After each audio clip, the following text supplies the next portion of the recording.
सारा मामला तो साइंटिफिक टेम्परामेंट का है। जो लोग साइंटिफिक एग्जैक्टली। टेम्परामेंट नहीं होते हैं उनका ये सब मामला है। हम्म। अब हम चलते हैं बनारस। बिल्कुल।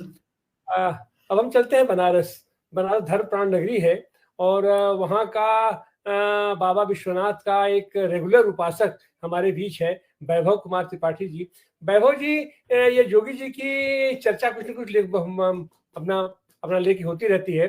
तो आप तो जानते हैं कि गोरखपुर मठ की स्थापना क्यों हुई थी, कैसे हुई थी, और गोरखपुर के लोग किस लिए गोरखपुर का मठ जाना जाता था। हमको याद है हमारे गांव में भी लुगदी मांगते थे अपना सरंगी लेकर के, ये जोगी लोग आते थे और बजाते हुए घूमते हुए, और अंतिम समय में विदाई के रूप में उनको लुगरी दी जाती थी। अपना फटा हुआ, उसको चिथड़ा कहते थे, क्या कहते थे, अपना अपना मांगा जाता था। लेकिन हाँ, लुगरी। और जब से जोगी जी आए हैं तब से वो सब जोगी गायब हो गए हैं। हमारे दरवाजे पर, आपके दरवाजे पर कोई जोगी दिखाई नहीं पड़ता है।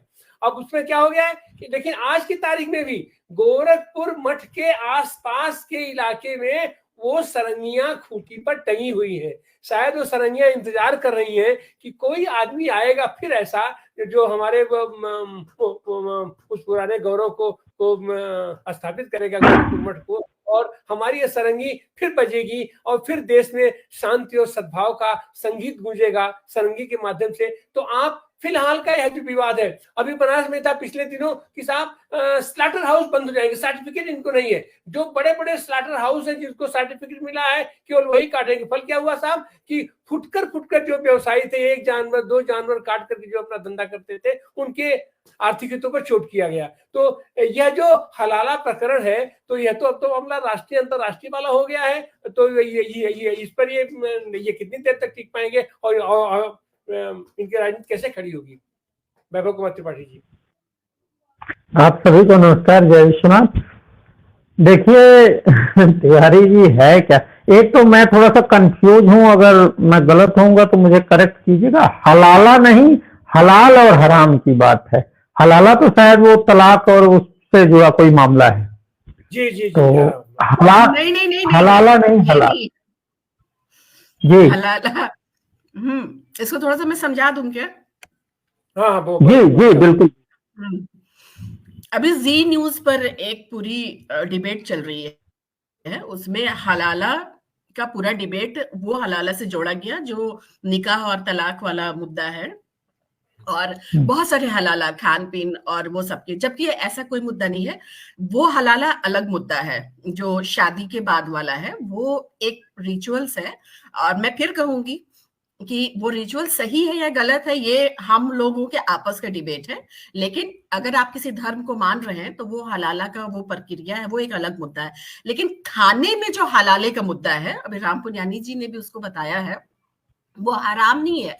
हराम इस सेंस से है कि जो हलाला का कॉन्सेप्ट है इस्लाम में, कि हम वही जानवर, एक तो दो कॉन्सेप्ट है। एक तो हम हराम जो आप कह रहे हैं, वो हराम ये है कि हम वही जानवर खाएंगे जो जानवर नॉन वेजिटेरियन नहीं है। जो जानवर वेजिटेरियन है वो जानवर हम खाएंगे, और जो पंजे से नहीं खाता हो, जैसे आप देखिए बकरी है या जो भी, जो मुर्गा है, ये लोग अपने मुंह से खाना खाता है। तो वो हराम और हलाल वो अलग है, वो जायज है, वो हलाल है। लेकिन जो हलाला का मामला है, तो इसमें सिर्फ कुर्बान, जो जब हम ज़बह करते हैं किसी भी जानवर को, तो बस वो झटके, और जो अभी राम पुनियानी ने बहुत अच्छे से समझाया है कि झटका, तो उनका जो इस्लामिक कॉन्सेप्ट है, जो कुरान शरीफ कहता है, वो ये कहता है कि जब हम झटका देते हैं तो खून पूरी तरह से शरीर से नहीं निकलता है, और अगर हम वो मीट खाते हैं तो मेरे शरीर में इन्फेक्शन फैलेगा। इसलिए मुसलमान, जो एक इस्लाम का जो कम्युनिटी आया और जो प्रॉफिट मोहम्मद का जो एक वर्जन है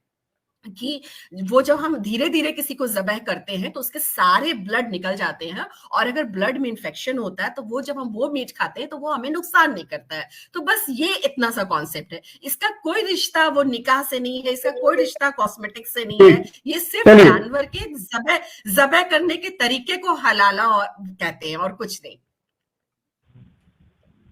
जी देखिए, वैसे तो मैं सनातनी हूँ, और हमारे वहां तो लहसुन प्याज को भी तामसी भोजन कहा गया।